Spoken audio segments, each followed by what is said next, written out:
আজকের বিশেষ বিশেষ খবরগুলি হলো জাতীয় সড়কে বাইক আরোহীদের পথ আটকাচ্ছে ছাত্রছাত্রীরা। বোস বনাম মমতা মামলা শুনানি শেষে রাজভবনের পোস্টে নতুন বিতর্ক। মুখ্যমন্ত্রীর প্রতিশ্রুতি পূরণে উদ্যোগী প্রশাসন, দুটি স্কুলের উন্নয়নে টাকা বরাদ্দ কোচবিহারে। 41 বছরে অস্ট্রিয়া সফরে প্রথম ভারতীয় প্রধানমন্ত্রী, বন্দে মাতরম গানে স্বাগত জানানো হলো মোদীকে। মোদীর রাশিয়া সফর নিয়ে উচ্ছ্বসিত ক্রেমলিন। হিট অ্যান্ড রান মামলায় মুম্বাই পুলিশের হাতে গ্রেফতার শিবসেনা নেতা রাজেশ শাহের ছেলে। এবারে আসছি বিস্তারিত খবরে। তার পূর্বে অনুরোধ করব আমাদের চ্যানেলটি অবশ্যই সাবস্ক্রাইব করুন। জাতীয় সড়কে বাইক আরোহীদের পথ আটকাচ্ছে ছাত্রছাত্রীরা। রাস্তার মোড়ে বাইক, স্কুটি, গাড়ি চালকদের ট্রাফিক নিয়ম নিয়ে সচেতনতা কর্মসূচি, বিদ্যালয়ের ছাত্রছাত্রীদের নিয়ে অভিনব উদ্যোগ। হাওড়া সিটি পুলিশের ধুলাগড় ট্রাফিক গার্ডের পথ নিরাপত্তার মাঠ দিতে এবার অভিনব উদ্যোগ নিল হাওড়া সিটি পুলিশের ধুলাগড় ট্রাফিক গার্ড। বুধবার হাওড়ার ধুলাগড়ে বিদ্যালয়ের ছাত্রছাত্রীদের নিয়ে সচেতনতা কর্মসূচি অনুষ্ঠিত হলো। হেলমেট ছাড়া বাইক আরোহী, বেশি গতিবেগে চলা গাড়ির চালকরা যাতে ছোটদের মুখে সচেতনতা বার্তা পেয়ে নিজের বাড়ির ছেলে মেয়েদের কথা ভেবে সচেতন হন, সেই কারণেই এই উদ্যোগ। গাড়ি চালানোর সময় দুর্ঘটনা এড়াতে কী কী সাবধানতা নিতে হবে তা সাধারণ মানুষের সামনে তুলে ধরা হলো। এর আগে ছাত্রছাত্রীদের নিয়ে মানুষকে সচেতন করতে র্যালি হয়েছে, তবে এমন অনুষ্ঠান এই প্রথম। বুধবার ধুলাগড় রাস্তার মোড়ে মোড়ে সকাল থেকে কয়েক ঘন্টা ধরে চলে এই সচেতনতা শিবির।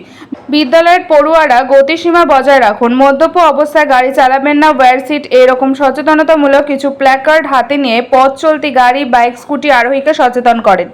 যারা হেলমেট ছাড়া গাড়ি চালাচ্ছেন তাদের সকলকে সতর্ক করেছে ছাত্রছাত্রীরা। বোস বনাম মমতা মামলা শুনানি শেষে রাজভবনের পোস্টে নতুন বিতর্ক। মুখ্যমন্ত্রী মমতা বন্দ্যোপাধ্যায়ের বিরুদ্ধে রাজ্যপাল সিভি আনন্দ বোসের করা মানহানির মামলা ঘিরে নতুন বিতর্ক তৈরি হয়েছে। কলকাতা হাইকোর্টে ওই মামলার শুনানি ছিল বুধবার। বিচারপতি কৃষ্ণা রাও জানান, আগামী সোমবার 15 জুলাই মামলাটি শুনানি হবে। বুধবার এ বিষয়ে কোনো মন্তব্য করেনি আদালত, কিন্তু শুনানির পর এ বিষয়ে রাজভবন থেকে একটি পোস্ট করা হয় এক্স হ্যান্ডেলে। তা নিয়ে বিতর্ক দানা বেঁধেছে। পোস্টটি মুছেও দেওয়া হয়েছে। রাজভবনের এক্স হ্যান্ডেল থেকে যে পোস্টটি করা হয়েছিল তাতে প্রশ্নোত্তরের আকারে রাজ্যপাল জানিয়েছিলেন, আদালতে মমতার বিরুদ্ধে করা মানহানির মামলা শুনানিতে কি ঘটেছে।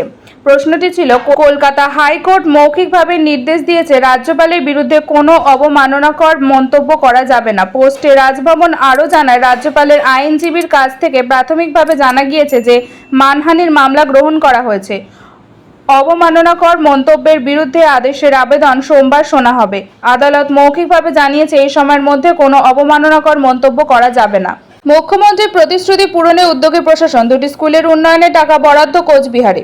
কোচবিহার জেনস্কিন স্কুল ও চকাচক হাই স্কুলের ছাত্রদের ডাকে সাড়া দিয়ে তাদের ভবন নির্মাণের কাজ প্রসঙ্গে তড়িঘড়ি সিদ্ধান্ত নিল রাজ্য সরকার। রাজ্যের মুখ্যমন্ত্রী মমতা বন্দ্যোপাধ্যায়ের কাছে তারা আবেদন জানিয়েছিলেন বিদ্যালয়ের ভবনগুলি সংস্কারের প্রয়োজন। সেই মোতাবেক ইতিমধ্যেই সার্ভে হয়েছে এবং এই দিন জেনস্কিন স্কুলের জন্য 29 লক্ষ টাকা এবং চকাচক হাই স্কুলের জন্য 39 লক্ষ টাকা ভবন নির্মাণের কাজে ব্যবস্থা করা হয়েছে বলে জানান কোচবিহারের জেলাশাসক অরবিন্দ কুমার মিনা। বুধবার দুপুরে কোচবিহার জেলাশাসক কনফারেন্স রুমে দুই বিদ্যালয়ের প্রধান শিক্ষকের হাতে মমতা বন্দ্যোপাধ্যায়ের শুভেচ্ছা বার্তা তুলে দেন তিনি। মোট 150 দিনের মধ্যে বিদ্যালয় দুটির বিভিন্ন উন্নয়ন কাজ শেষ হবে। মূলত বিদ্যালয়ের কক্ষ, রাস্তা, প্রশাসনিক ভবন এবং টিচার্স কমন রুমের কাজ করা হবে বলে প্রাথমিকভাবে জানানো হয়েছে।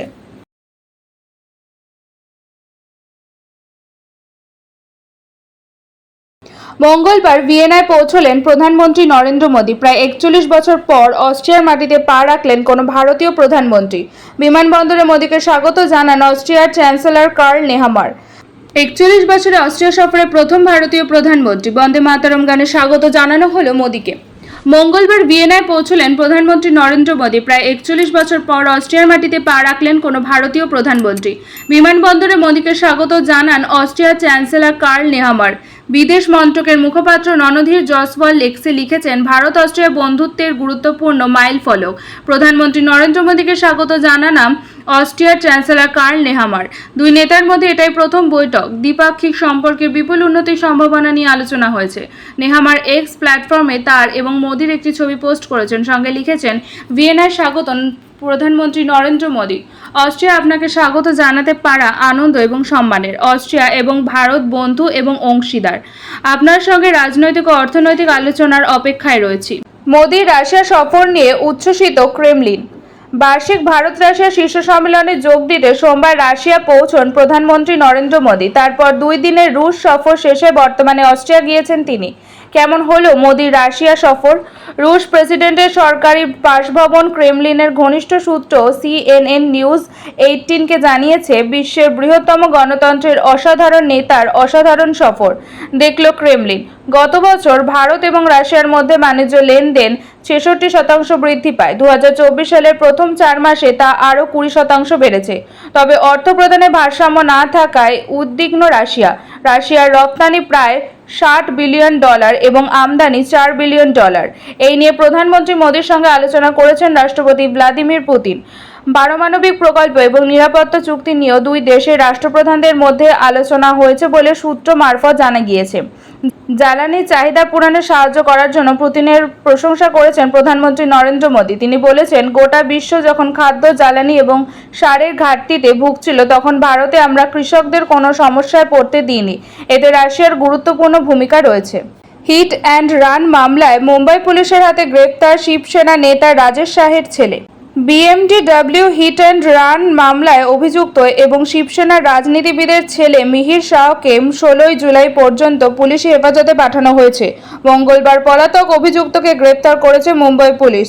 তার গাড়ির ধাক্কাতে একজন মহিলার মৃত্যু ঘটেছে। সূত্রের খবর অনুযায়ী, অপরাধ করার পর কে তাকে প্রমাণ নষ্ট করতে সাহায্য করেছিল তা খতিয়ে দেখার দরকার। সেই কারণে পুলিশ অভিযুক্তের হেফাজতে চেয়েছিল। পুলিশ আরও জানতে পেরেছে, অভিযুক্ত তার পরিচয় গোপন করার জন্য গাড়িতে তার চুল ও দাড়ি কামিয়ে নিয়েছিল।